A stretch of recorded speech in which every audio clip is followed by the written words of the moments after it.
The capital gains tax change is once again the hot topic on Parliament Hill today, following a vote on the Liberal motion yesterday. The Tories opposed the plan in the House by voting nay, though it still passed with the backing of the NDP and Bloc Québécois. The hike will take effect June 25th, and we'll see the portion of capital gains that is taxed go from 50 to about 67% for individuals earning more than $250,000 in profit on the sale of assets or investments. Let's get into all of this with MPs. Here in studio, Liberal MP for Ontario, riding in Ontario, Francesco Sobera, and Conservative House Leader Andrew Scheer is next to him. Joining us from Vancouver, NDP finance critic Don Davies. Hi, everybody. It's great to see you. Thank you very much for making the time. Mr. Sobera, I'll start with you.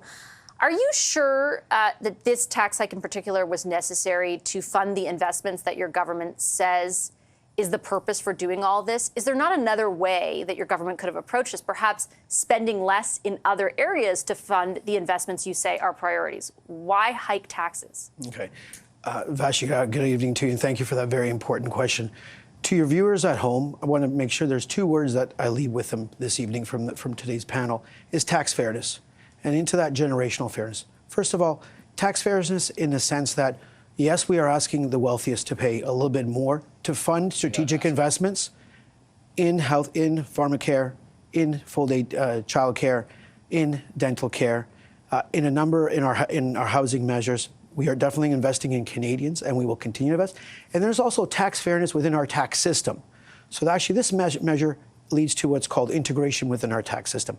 It leads to what's called treating the same types of capital income in the same manner, just much like the IMF opined on in the last 24 hours when they came and looked at our plan for the capital gains inclusion rate. This is the right thing to do from a generational point of view. It allows us to invest in strategic areas in housing, pharmacare, dental care, early learning, and child care. But respectfully, Mr. Spare, my question was, you could have done other things rather than levy an additional tax on Canadians in order to pay for the things that you have deemed to be a priority. I'll give you some examples. The amount of money that's been spent on consulting since your government came into office has jumped 88%. That's billions of dollars that could have been saved, that could be directed to the priorities you're talking about. The public service has gone from, essentially almost 40%. It's increased in the same period of time. That, too, could it be managed differently? Or ArriveCan, where the Auditor General can't find value for money, or 19 of 33 contracts to McKinsey and Company. Like, my point is, were there not other areas you could have looked at first, or did you do this to make a political point? For myself, and I've advocated for this, this is about tax fairness. It's about integration within our tax system. It's about what does that mean? What it means is when a buck is a buck is a buck. If you look at the tax mean, it's when you look at income and the way it's taxed, it means you treat dividends and interest and capital gains, treating them in the same manner. So you remove disincentives for tax avoidance measures, such as surplus stripping. It may be sort of technical. It sounds really technical, because the people who are talking to me are saying, I just feel like I'm being taxed more. It's tax fairness. This impacts approximately 40,000 of our wealthiest citizens in our country on a yearly basis. The average worker out there, electrician, the carpenter, the nurse, their marginal tax rates are actually even higher than some of our wealthiest in this country. This is about continuing to invest in Canadians, whether there's childcare, whether there's dental care, and over 200,000 seniors have gone to see the dentist now under our plan, whether it's on pharmacare and contraceptives and diabetes. So you'd rather just do all that than look at areas you could spend less in and direct that money to the priorities that you rightly say are important for Canadians? This is a choice on responsible leadership. Yes, there's an expenditure review happening with the expenditures of the federal government, and that's ongoing, and I applaud that pursuit. At the same time, we need to continue to invest in Canadians and Canadian family. And in fact, the IMF is forecasting that we will have the strongest economic growth in 2025. Combine that with the lowest deficit to GDP ratio out of any of the G20 countries, the lowest debt to GDP ratio out of the G7 countries. I would counter if you divide that by the population. The OECD, for example, points out that Canada has had the slowest GDP per capita growth in the G7 since 2015. But I want to bring in your colleague. We'll come back. I want to bring in your colleague, Mr. Scheer. If this if this tax hike is so terrible as your party established, it was your view yesterday, Mr. Scheer, why did it take you 2 months to figure that out? Oh, they only tabled it on Tuesday. So I mean, they told you they were introducing it in the budget. They said in generalities what they were planning on doing, and then there was all kinds of rumors that various people were fighting for various carve-outs, because we all know that the devastating impacts of Liberal tax hikes are always worse than what they claim. So they tabled it, we voted against it, and now we're hearing from Canadians who are going to be hit hard by it. A few things that my Liberal colleagues said that just aren't true. First of all, they're not asking anyone. They're telling. That's what governments do when they raise taxes. They force people to pay. There's no request involved in it. And it's not just the wealthiest Canadians. World-renowned economist Jack Mintz has concluded that 50% of people who will be hit by this earn less than $120,000 a year, and 10% earn less than $20,000 a year.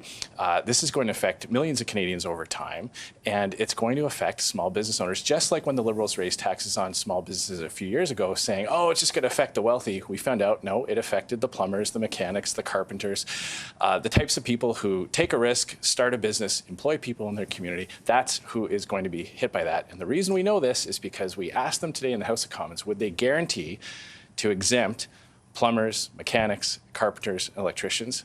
They refused. I think, though, part of the small business argument that they're making is that they've increased, for example, the lifetime exemption on that front. I think also, though, if you listen to Mr. Sabero's point and what we've heard from the finance minister, the main point is they feel this is necessary in order to fund programs that they feel are very valuable to Canadians. Would you just not fund those programs? Every time the Liberals say they're going to spend more money, we actually get worse result. They've given billions of dollars to bureaucrats, and we've got slower housing starts year over year.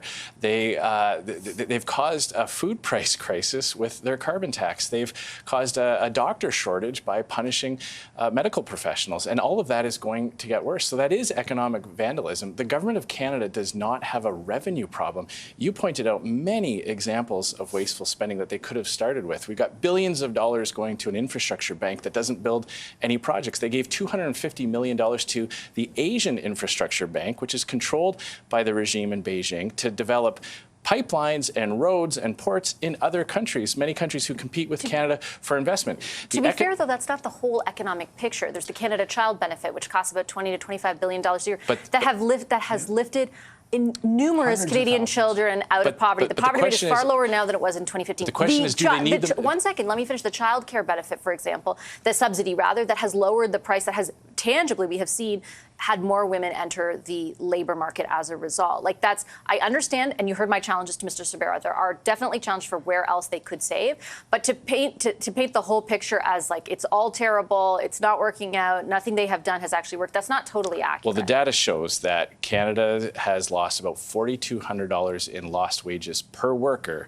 since Justin Trudeau became Prime Minister. This is his ninth productivity was already budget. a problem under Prime Minister Harper, too. On this, there is no doubt. Since Justin Trudeau has taken over, the United States economy has continued to climb, and Canada, when you adjust for population growth, as you pointed out, has declined. And Canada now ranks among the lowest. So the point is... Do you know how much deficit spending in the U.S. is fueling the economic growth, though? 6%. No, but the point is, at the end of the day, all the bills need to be paid. Justin Trudeau even admitted when he was being interviewed just a few weeks ago that every new dollar he adds in spending increases inflation. It has a negative impact on inflation. What we're saying, and what you rightly pointed out, is that before you go looking to gobble up more money out of taxpayers' pockets, out of hardworking entrepreneurs, out of electricians and plumbers and mechanics, cut the wasteful spending, cut the consultants, I understand you're cut saying the infrastructure that, bank. but you're not saying what you would fund.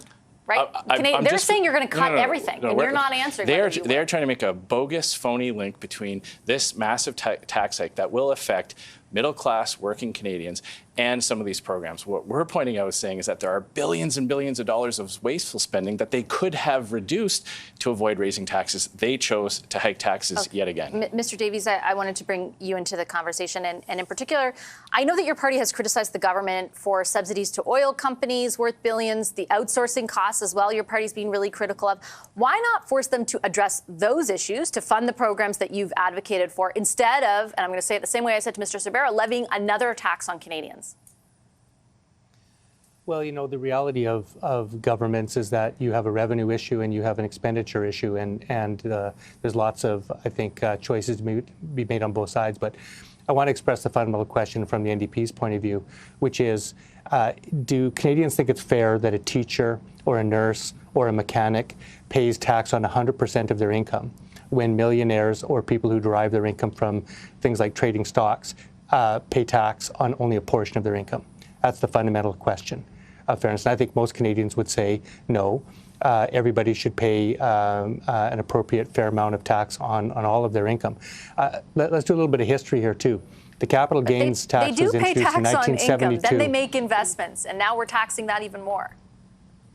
No, there's some people who structure their affairs, Vassy, so that their income comes in the form of dividends or capital gains, and they do that as a matter of structure. And when they do that, they shelter currently 50% of that from no tax at all. And even this measure would still shelter a third of that.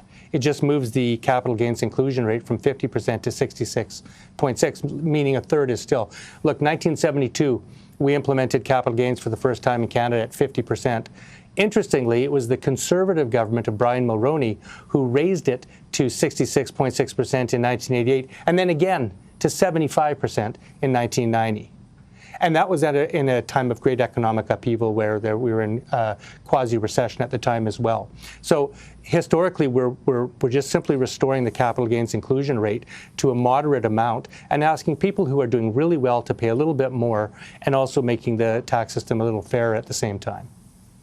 I guess I would just bring you back in the conversation quickly, Mr. Sabera, because I was saying earlier before we started, I've been inundated with calls on my radio program from people who are saying to me they do not feel wealthy by any stretch of the imagination. The people that you and your colleague, Mr. Davies, are talking about, I understand. Multimillionaires, sure. They are not multimillionaires. They are the plumbers and the electricians who started their own businesses, spent, their entire career saving up to acquire a rental property, let's say, to earn a little bit of extra income. And now they feel, as they paid income their whole career, their whole life, they're going to be dinged even further. Because why? Because you believe in tax fairness, or because you want to support the programs? Well, first off, I applaud everyone that goes out and creates wealth and creates jobs across this country. The fact of the matter is, we're actually raising the lifetime capital gains exemption amount to $1.25 million. There are a number of measures in there actually that go up to $6 million on an exemption amount. It's very technical, so I'm not going to get into all the details. Again, I go back to the salient point, the fundamental point. This is about tax fairness, generational tax fairness. This is about choices. We're investing in dental care, in early learning and child care, in the Canada Child Benefit, in contraceptives for Canadians that aren't insured, for diabetes medication. The Conservatives said they're going to cut everything. They don't want to comment about it. They don't want to. To be fair, they haven't said what they're going to do, but they haven't said they're going to cut everything. And it took them 2 months and it's to not come out. just that you're spending on. It took you 2 months to table it. Like, what are you talking about? No. We announced it. It's tabled. Let me just. You tabled it on Tuesday. I didn't interrupt you when you had your diatribe. Okay, go ahead. I will say this: when you look at Canada's economy and how we move it forward, and the IMF opined on this yesterday, the change in the capital gains inclusion rate makes our tax system fairer, it provides more equity within it. There's no impact on innovation and productivity. According to the IMF, according to the experts, we're going to lead economic growth in the year ahead in 2025 at over almost 2.5%. We are fundamentally going the right way, and we're making strategic investments on affordability, on housing, on childcare, lifting hundreds of thousands of kids out of poverty, and we'll continue doing that. We'll continue investing in Canadians. You heard Mr. Scheer, Mr. Sabera clearly say what the Liberals continue to say, which is that a Conservative government would cut all this stuff that Canadians are relying on. You refuse to give any details about what you would. Like, is the Canada Child Benefit off the table? Are daycare subsidies over if you form government? Well, I've already outlined billions of dollars worth of wasteful Liberal spending that go to their cronies and friends. The Auditor General, in addition to the McKinsey contract, blew the whistle on the Green Slush Fund, where Liberal-friendly board members were funneling millions of dollars in cash of taxpayers' money into their own companies. That's the type of corruption that we've seen explode under this Liberal government. We've identified the Canada Infrastructure Bank, the Asian Infrastructure Bank, the consultants. Those are things that happen in one instance. They're not annual costs like the Canada Child Benefit. When you look at the rate that the spending on consultants has been going up, that is likely to continue into the future. So stopping that would absolutely be a real savings over time. The vast, almost 50% of people who are going to be hit by this earn less than $120,000 a year. Many Canadians will have one or two events in their lifetime where they maybe inherit from a deceased parent, where this will be triggered. They're not wealthy. There are lots of nurses that will pay this higher tax rate when their parents pass away. So this is absolutely going to affect a lot of people who aren't wealthy. And what we asked today, That's not there's true. lots of types of disposal of assets that If your principal residence, principal this residence doesn't change exemption for. stays. there's lots of other ways that this will affect people. And today in the House of Commons, we challenged the government many, many times. Put their money where their mouth is. There's a lot of words that are said in the House of Commons, but the only things that changes lives are words that are written. We asked them to enshrine in this bill an exemption for all the people they mentioned, the carpenters, the mechanics, the plumbers. They refused to do it. Mr. Davies, I'll let you get the last word. I mean, does that not create an opening for criticism of the government? If this is in fact only aimed at the class of people that you talk about, the multimillionaires, why wouldn't they concede on that? Well, I think what's really interesting is to listen to the Conservatives refuse to answer questions about what they would cut. You know, they will cut dental care, they will cut pharmacare, they will cut child care subsidies, and they refuse to ever answer that directly. It's the Conservatives standing on the side of the rich. Look, the numbers I've seen are clear. 0.13 of 1% are going to be affected by this with an average income of $1.4 million a year. Now, I don't know any teachers or mechanics or plumbers that are earning $1.4 million a year. That's on an annual basis, an income of $1.4 million a year annually. That's who this measure is going to impact. And, you know, the Conservatives are throwing out wild numbers like 50% of people. The first $250,000 of capital gains at 50% stays. It's simply capturing an extra 16% Not on the small over. business I'm talking side. about people. I'm talking about the mechanics and the plumbers that you keep talking about, Andrew. individuals. So those people, Yeah, a lot they of have plumbers exactly incorporated their own 50%, companies. and it captures a little bit more, still leaving 1/3 of their capital gain tax-free.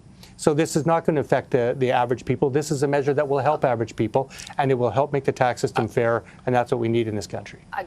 I have a way we gotta can leave sell it this. there. I have a way I'm we can sorry. sell this. They can pass into law an exemption for the bottom 99.87% of Canadians. Well, we're Will you going to do it? debate. We're going to debate that next. Will you do that? It's all about I gotta tax go. fairness. I gotta Tax go. I gotta go. We'll continue the debate later. I appreciate it very much. Keep protecting Francesco the rich, Silvera, Andrew. Keep protecting the Scheer, rich. And Don Davies. Keep hiking back to the middle class. Okay, Keep propping up the well, corrupt everybody, government, Don. let's stop. We're going to go to a commercial break.